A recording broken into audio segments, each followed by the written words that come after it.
Welcome to Crusader Shorts. Today we'll be looking at all the Easter eggs in Star Wars The Force Awakens.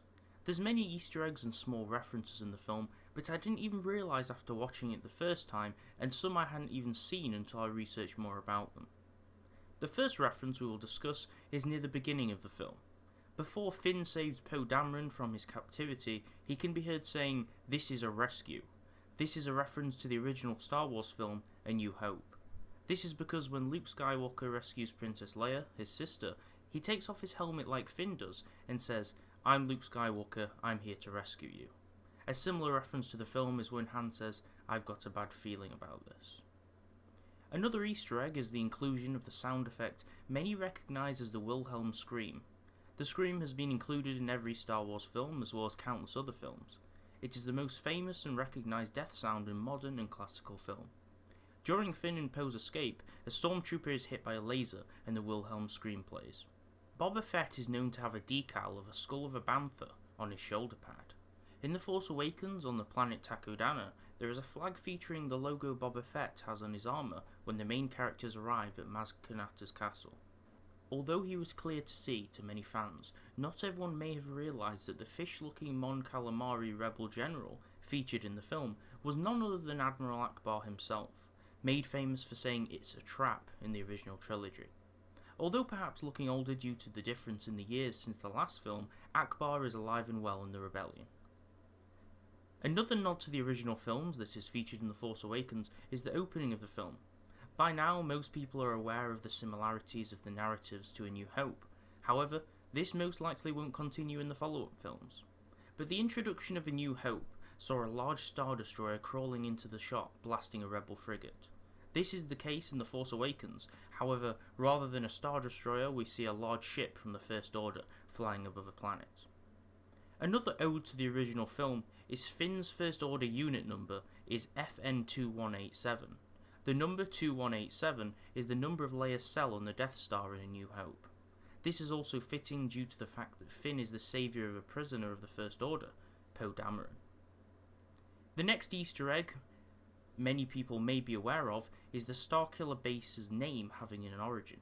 It is named after the original secondary name George Lucas intended to call Luke Skywalker. However, it was used for the first name of the First Order's planetary superweapon. Whether you've noticed it or not, Jakku is a wasteland, the result of the end of the Empire after a large conflict some 30ish years ago. This means damaged Imperial equipment sits on the planet's surface, such as the famous crashed Star Destroyers seen in the trailers and at the beginning of the film. In fact, Rey actually lives inside an AT-AT, the walkers which famously fell on the Battle of Hoth in The Empire Strikes Back. Rey also has an old X-Wing pilot helmet in her possession, with writing written on it that can be transcribed as Rey, spelling R-H-A-E. There are quite a few cameos from famous actors in the film. One of them is Simon Pegg, who plays the scrap dealer on Jakku known as Unkar Plutt, who tries to purchase BB-8 from Rey.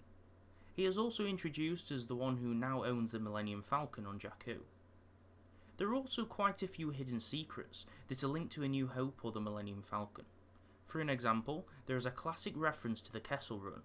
In The Force Awakens, Rey says, "This is the ship that made the Kessel Run in 14 parsecs, with Solo responding it was actually 12 parsecs.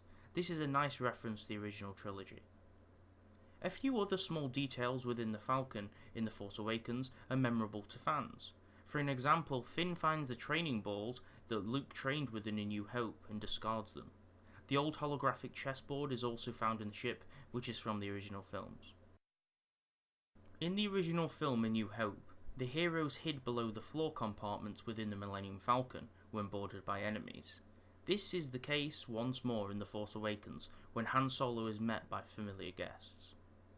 In the original films, Han Solo denies the Force being real. He believes it to be a hokey religion focused on an ancient weapon that's inferior to a good blaster. However, with his age he becomes wiser as he tells Rey and Finn that the Force is real when they meet. And finally, the bridge scene, featuring Kylo Ren and Han Solo. It's very similar to a mixture between Obi-Wan's run-in with Darth Vader in the Death Star in Episode 4 and the Cloud City scene with Luke Skywalker and Darth Vader. The older mentor-style character is struck down by someone he has strong ties to who has ignored his teachings or way of life and changed their relationship. Thanks for taking your time to watch the video. Leave your thoughts down in the comment section below. If you enjoyed the video, feel free to like the video and please subscribe so you don't miss another one.